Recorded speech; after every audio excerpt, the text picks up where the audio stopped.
have Guru Puja and breakfast. Reading from Sri Guru Darshan, page 484, Instructions to the Brahmacaris. Srila Gurudeva was a perfect acharya because he always personally practiced the tenets of bhakti and helped others to follow.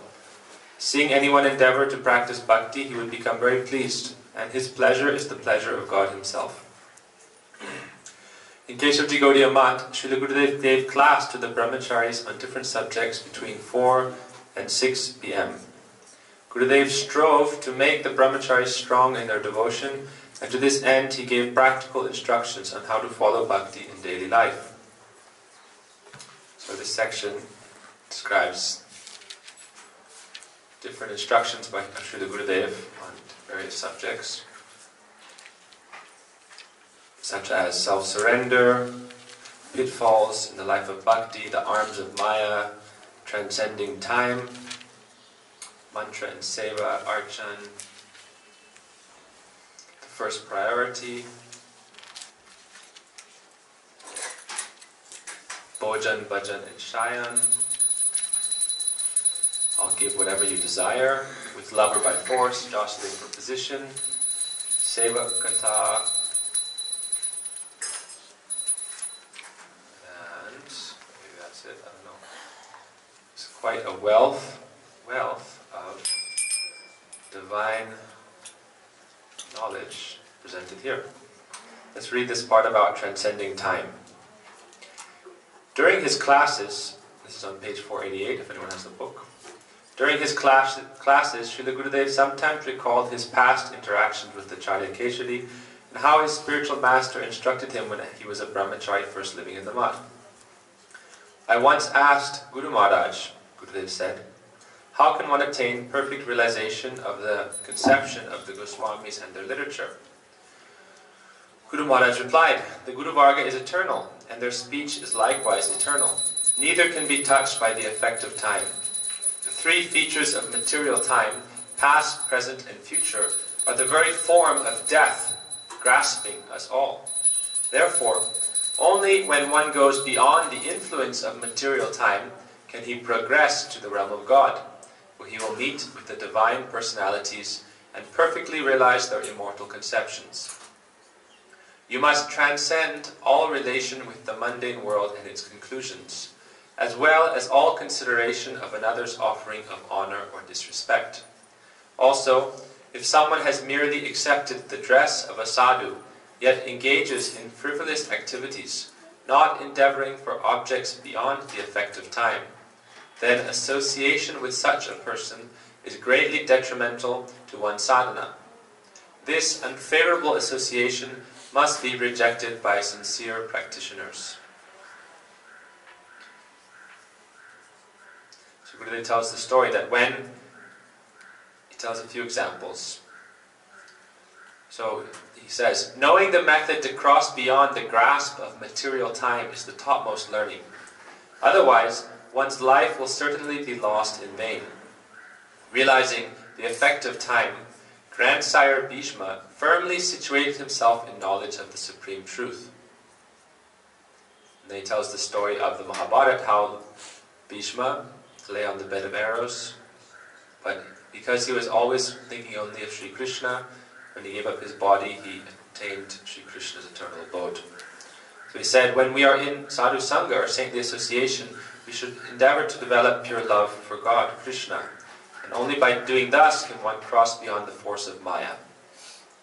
Maya basically means illusion, right? Maya means illusion. And this is the nature of this world. And people in this world are all under various forms and levels of illusion. Ignorance. Like we were here yesterday, we were hearing about Vedic cosmology and what the Bhagavatam describes to be the nature of the universe. And if you look at what is given by the modern scientists, they give so-called knowledge, which is really just pseudoscience, preached by their own dogmas that you can't test. Real science means you should be able to test it, observe it, replicate it, experiment with your own. Actually, basically, science means pratyaksha praman. There's different kinds of praman or evidence. And pratyaksha means by your own sense perception, your own experience. And then the highest kind of Brahman is amnayavani, which means hearing from a bona fide source. But so are the scientists bona fide sources? Are they giving amnayavani? Unless they themselves are self-realized, then they cannot give pure knowledge, because it can always be faulty under their own four defects of the jivas. Brahm, Pramad, Vipralipsa, Kanapatama. They're using different instruments to measure things in this world, but because their own senses can be giving them faulty information, then it's like you may have 99% of an equation correct, but if you mess up any of the initial assumptions, then the entire equation will be flawed and incorrect. So because of our own mistaken perceptions and things like that, then we make mistakes by our senses. Like you see a rope and you think it's a snake. So we see many examples in Sastra how you can become mistaken by different kinds of things like this. So pratyaksha praman isn't like foolproof. Pratyaksha praman means evidence whether we see with our eyes or with our other senses, but that we can easily be mistaken. We see through time. All like the so-called greatest scientists, after a few generations, their own theories are found to have some flaw, and then they come up with some new theory, and then they say this theory is correct, and then some generations later they come up with a new theory, and through mass media they try to convince everyone, and they put it everywhere. You see like the theory of evolution. There's no fossil record showing species transitioning to another species. There's transmutation within one species, like some birds have longer beaks and some have shorter beaks, and birds with shorter beaks die out because they cannot get this was what Darwin went to one island, and he was measuring these different birds, and he saw, some birds had longer beaks. Why? Because in that certain time there was a tree with a certain nut in a shell, and they had to have a longer beak to get out the nut. And so all the birds with the shorter beaks died out, and then only the birds with the longer beaks lived, and this is called like natural selection. But there's no evidence that, just like people, some people have longer noses, some people have shorter noses. That doesn't mean that this person is going to transform into a pterodactyl or a giraffe. Like some people are taller, some people are shorter, some people have brown eyes, some people have blue eyes, some people have, some people's these fingers longer, this finger's longer. So many different characteristics are there within a species. But it doesn't mean that one species transitions to another species. So this idea that, what to speak of like a monkey becoming a man. Swami Prabhupada would say, these scientists are rascals, and we kick on their face with boot. This was Prabhupada's opinion of the sannyasi, the so-called scientists. He said, we kick on their face with boot. Why are they there? Why are they rascals instead of just fools? Because they are taking the position of gurus. But they are themselves blind. And Brahmacaris said, just like a blind man leading another blind man into a ditch. So this is a very sinful activity. Therefore they're called rascals. Because they don't know the truth themselves, and then sometimes they are misleading people because of their own faulty perception, but sometimes they are intentionally misleading people. Even they know what they are preaching is false. We see in the archaeological record, they suppress or destroy many different artifacts which counter their own theories. You see, they won't put it in their literature. If they were properly following pratyaksha praman, which is a kind of science, pratyaksha means, see, material science is faulty because our senses can trick us. So therefore material science isn't foolproof. But still, pratyaksha praman is there. But then when they find things that counter their so-called theories of material science, then they hide them from the public until eventually they are overthrown. Like one kingdom doesn't want, if someone wants to maintain power, then knowledge is power, so they maintain the power to bewilder other people. This is Maya. The nature of this world is Maya, so therefore it's not so hard to bewilder people. If you have enough power and authority, then you can try to convince people. We see many false dogmas, false teachers, false prophets are there. But then we should not start to doubt all kinds of truth. Like some people are there who say, I don't believe in any kind of truth, everything is just, everything is a lie, everything is illusion, we cannot prove anything. But it said that how do you understand that there is genuine currency in the market on the basis of counterfeit money. If there's counterfeit money, it's the proof that there must be genuine money. Because if there's not genuine money, then there's no place for counterfeit money to even exist. People are going to be tricked into buying counterfeit money only because there's real money. It's the same thing with Guru Tattva. The fact people say, oh, there's no bona fide Guru, everyone's bogus. But the fact that bogus Gurus can be successful in the world means that there must be a genuine Guru. Or genuine Gurus. Why? Otherwise, no one would believe them if everyone knew everyone is a faker. It's like thieves and charlatans. They only survive on the basis of the true personality, who is the true giver of light, the true illuminator, Sri Guru. Guru means he who brings one out of darkness. But most Gurus in this world only bring one into darkness. If you have a little bit of intelligence, a little bit of blossoming knowledge, they will try to take that and, instead of trying to instead of trying to open your eyes to pure knowledge, they try to cover whatever kind of sight you have. Again, they try to make you blind. Instead of removing the cataract of ignorance, they try to put on this film of ignorance upon your eyes. And this isn't just what mundane scientists we see with the Mayavadis as well. That when Mahaprabhu heard, they take it on the basis of also, what do? They take the sastric knowledge and then they twist it to their own ends. So for example, when Mahaprabhu went to Jagannath Puri, Sarvabhauma Bhattacharya spoke for 7 days about Vedanta to Mahaprabhu. And Mahaprabhu remained silent. And afterwards he said, I've spoken to you for 7 days, but you have no questions. Normally, it shows that someone is interested in the class if they have some inquisitive nature, if they have a question to ask. But you're not saying anything. Not only are you not saying a question, you're not nodding, you're not doing anything, you're just sitting there mute. So Mahaprabhu said, what can I do? Your explanations are like clouds covering the truth of the Vedanta. The truth is there, but you are trying to cover it with your own misperceptions. Therefore, Mahaprabhu was not pleased with this, and he completely washed Sarvabhauma Bhattacharya's mentality and gave him this pure Bhakti Yoga knowledge. So we'll read forward. When Ravan abducted Sita, Jatayu saw him taking her away in the sky, and he fought with Ravan, ready to give up his life for the service of Lord Ram. After Ravan cut his wings and he was on the brink of death, Jatayu cried out, Ha Ram, Ha Ram. He had the mood. When will Ram come so I will be able to give him news of Sita's whereabouts, and only then will I give up my life. So because of his servant's dedication, Ram quickly came and met Jatayu, who then told Ram of Sita's kidnap by Ravan in his effort to save her, and then gave up his life in the lap of Ram. Such mamata towards Guru, or God, is the prominent symptom of bhakti. Bhakti is not such a difficult thing. If one has this mamata, or minus for Sri Guru, then he will never tolerate anyone's wrongdoings opposed to bhakti. This is the mood of Guru Gata Pran, that I will happily give up my own life for the sake of serving Sri Guru.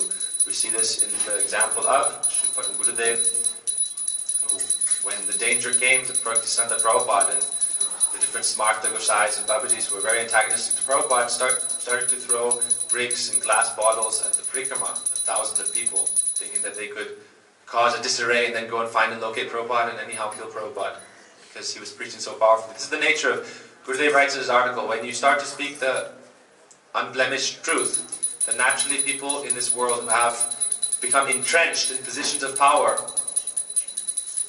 based on illusion, and who aren't rightfully in that position or don't have the right qualities to be proper leaders, then they will fight against you. We see that prominently in the life of Prahlad Maharaj. Gurudeva said that when Hiranyakashipu asked him, what have you learned? So this is like the same thing in this world. People say, what have you learned? And as long as you repeat all your mundane material knowledge, that is Maya, then they will be happy with you. Oh, how many different scientific equations can you give? How much different? Oh, have you read Romeo and Juliet? Oh, you haven't read that? Half your life isn't spoiled. Oh, you haven't read Newton's, or you haven't read Stephen Hawking. Oh, you haven't read Darwin? 75% of your life is wasted. Oh, you haven't studied this? Oh, your life is wasted. But this is all just making you a donkey.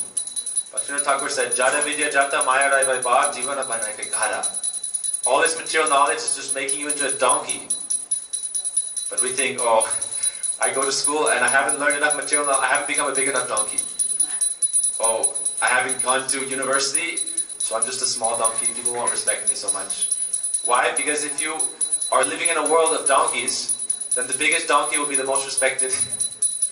This whole world, everyone is trying to gather mundane knowledge and mundane authority.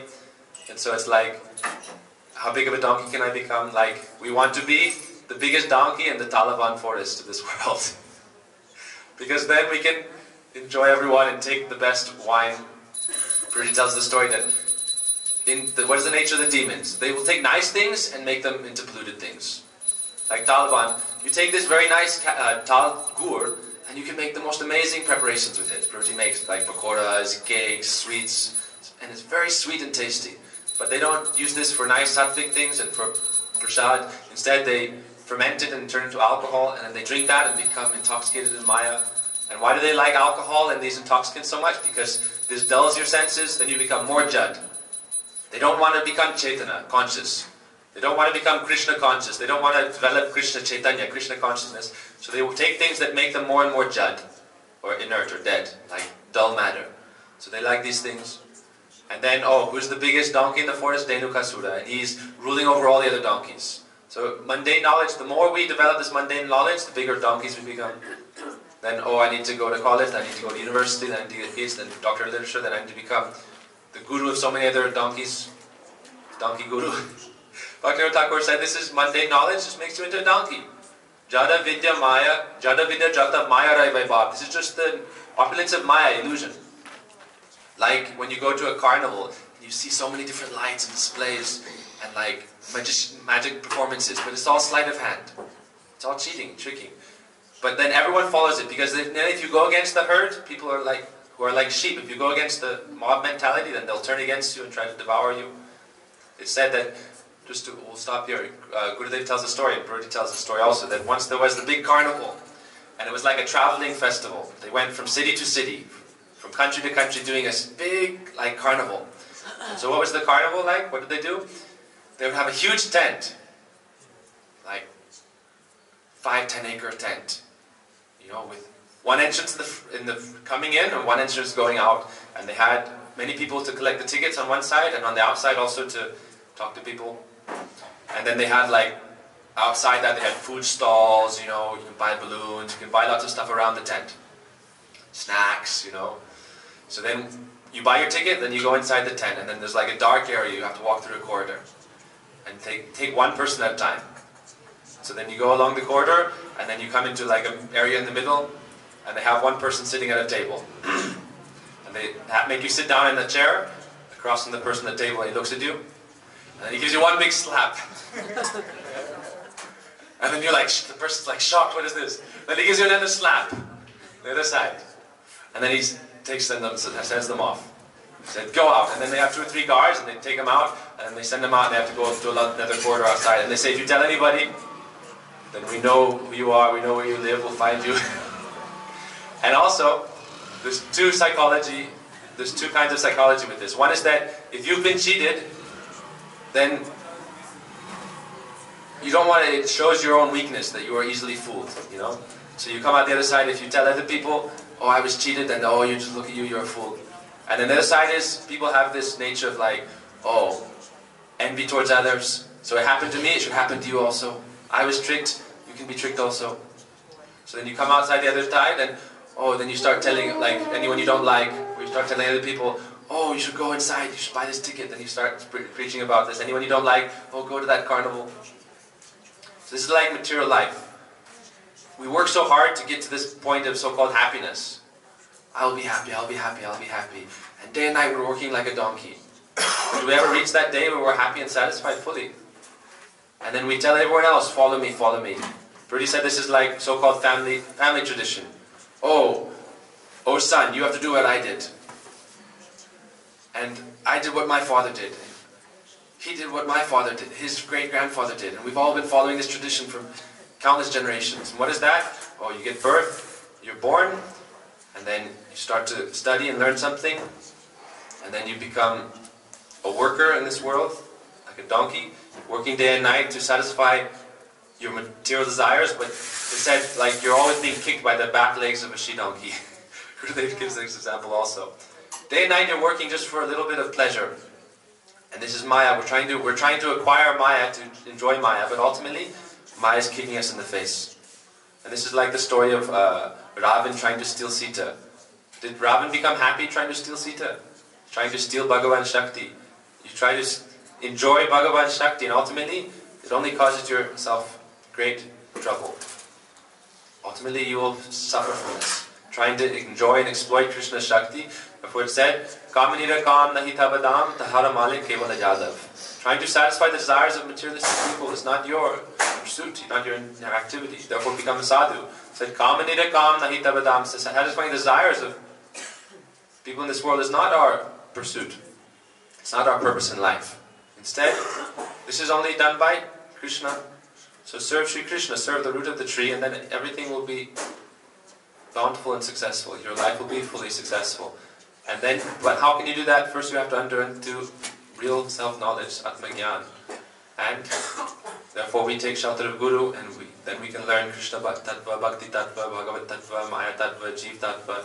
And then through the process of devotional service, we can start to realize these things. Then this Amnaya Vani will become firmly fixed in our heart. That's not blind faith. If we follow the process of Amnaya Vani, what is given by our acharyas, instead of following this path that takes us downward into a hellish region, what is that? Oh, following the material path of life. Instead of that, following that path, we follow the Guru Varga, and then through that we can go upwards towards the spiritual world. We follow our Gurudev, we meditate on our Gurudev, and through him we are connected to Param Gurudev, then to his Gurudev, then to his Gurudev, and we go all the way up to Guru Varga, and then in the meantime our Bhakti Lata Creeper is developing, and ultimately it pierces through Maya, the material world, and enters the spiritual world, and then we're in full self-knowledge. He said, Prajahati yada kaman sarvan partam manogatan atmanyivat manatushtasthita pragyastha ruchyate. And then Indriyana vicharatam yan mano navidyate rasya hariti pragyam vayurnavam vivambasi. We're always being pulled here and there by our material desires for enjoying the objects of the senses, and therefore we're always in illusion. But until we develop pure knowledge, buddhi yoga, that we cannot understand matter from, or spirit from matter, or what is reality from that which is false. So we're always lost in darkness and illusion. But when we follow the process given by Guru and Vaishnavas, then in due course we will realize the truth. Like in the Srimad Bhagavatamrita, the pastime of Gopu Kumar. He went to all these different divine abodes and saw the reality with his own eyes. But we have to follow the process to get to that point.